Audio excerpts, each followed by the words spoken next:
Xin chào mọi người đã quay lại với kênh Bột Sĩ Siêu Quạt.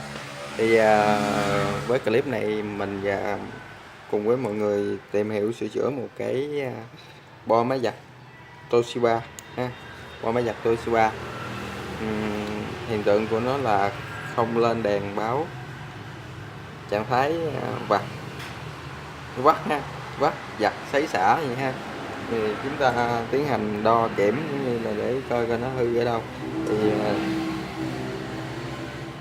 để xem nó không lên nguồn thì chúng ta coi, nếu không thì chúng ta coi đo cái dắt nguồn đó ha các bạn ha.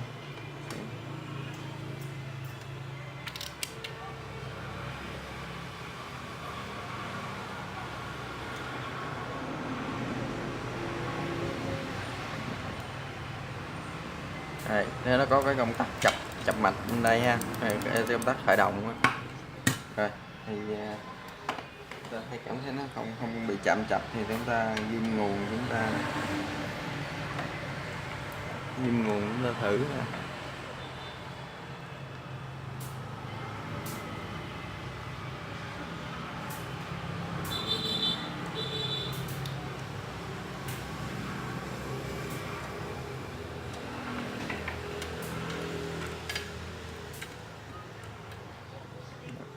Chúng ta ghim điện ha các bạn ha.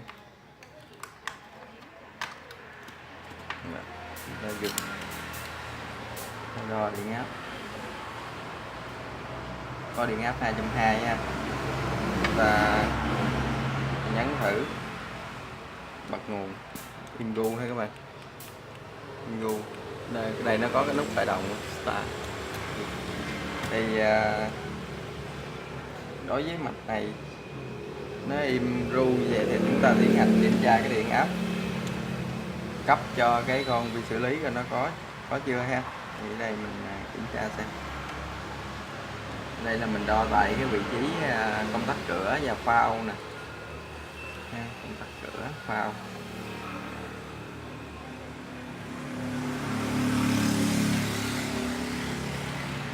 Thì muốn đo được nó thì chúng ta phải vừa đo mà vừa nhấn công tắc nha các bạn. Khi nhấn công tắc đấy, đã có 5V ha. Đó, các bạn nhìn đồng hồ bạn xem đã có 5V trên cái công tắc cửa phao. Đã có 5V ra, đã có 5V ra nhưng không khởi động được nguồn. Thì tới đây thì chúng ta tiến hành ta mở cái này, chúng ta kiểm tra thử nha.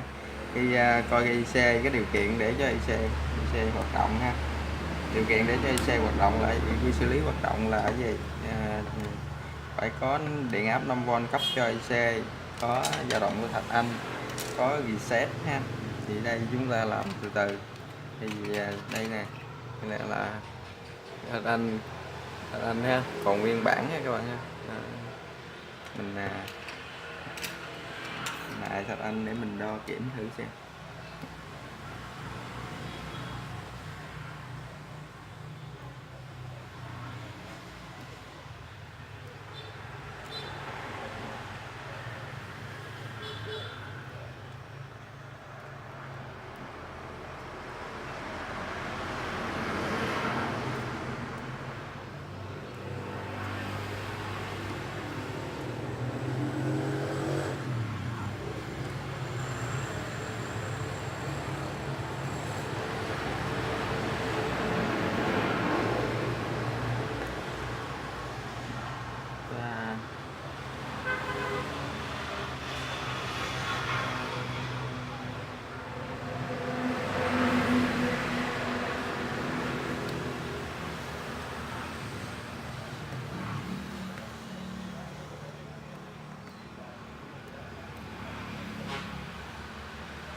Chúng ta coi con thạch anh này nó làm việc với bao nhiêu mê các bạn.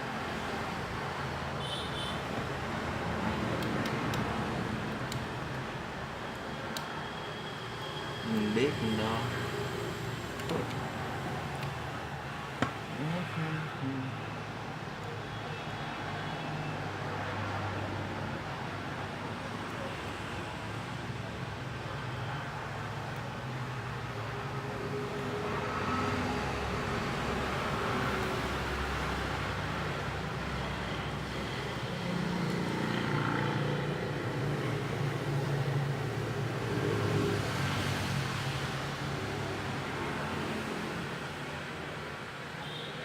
Rồi chúng ta nhìn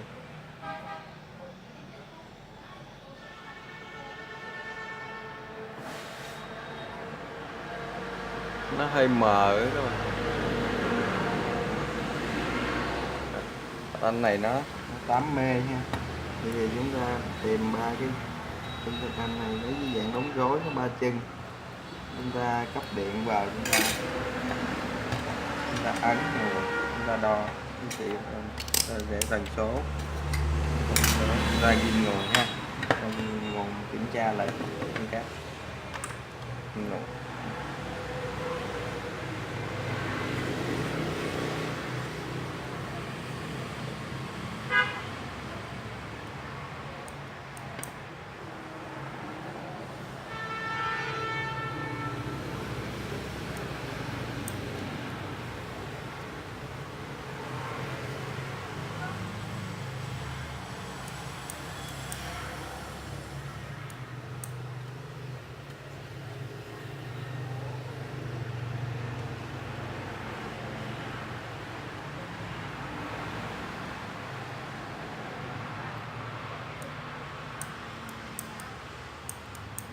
Ru ha.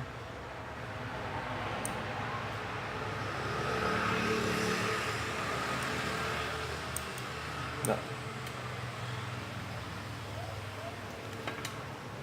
Ở đây thì rồi. Chúng ta thấy thằng anh nó chúng ta đo nó không được nè, chúng ta tiến hành thay thử thằng anh ha các bạn ha. Điện hai thằng anh thử.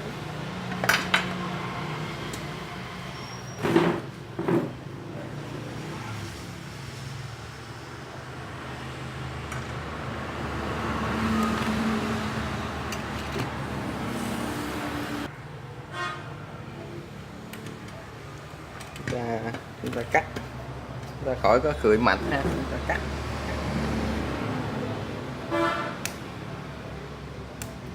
Cắt chân,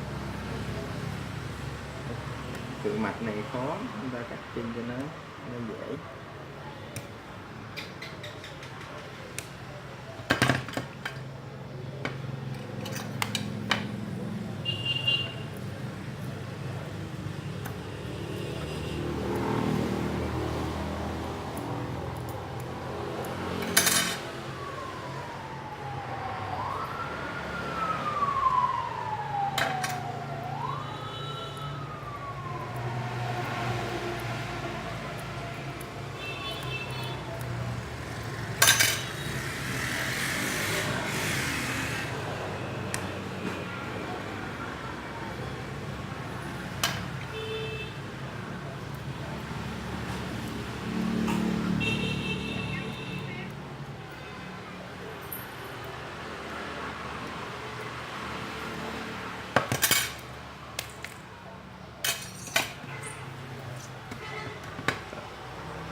Chúng ta tiến hành lấy một con thạch anh có giá trị dao động tương đương ha.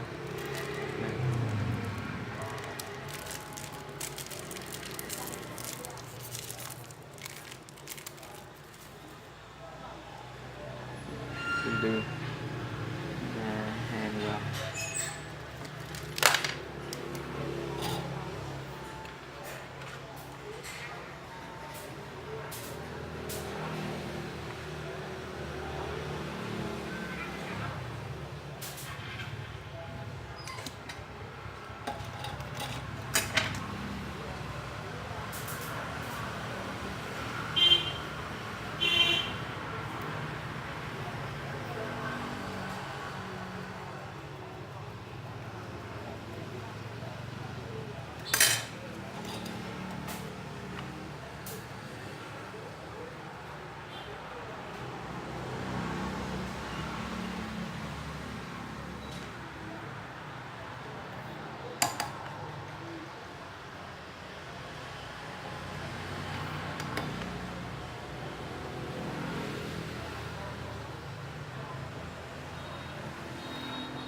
Sau khi hàn xong thì chúng ta tiến hành viên điện thử nha. Đấy, các bạn thấy gì? Dạ. Đó, mạch của chúng ta đã hoạt động lại bình thường ha. Đấy. Đây, tắt tắt mở nè.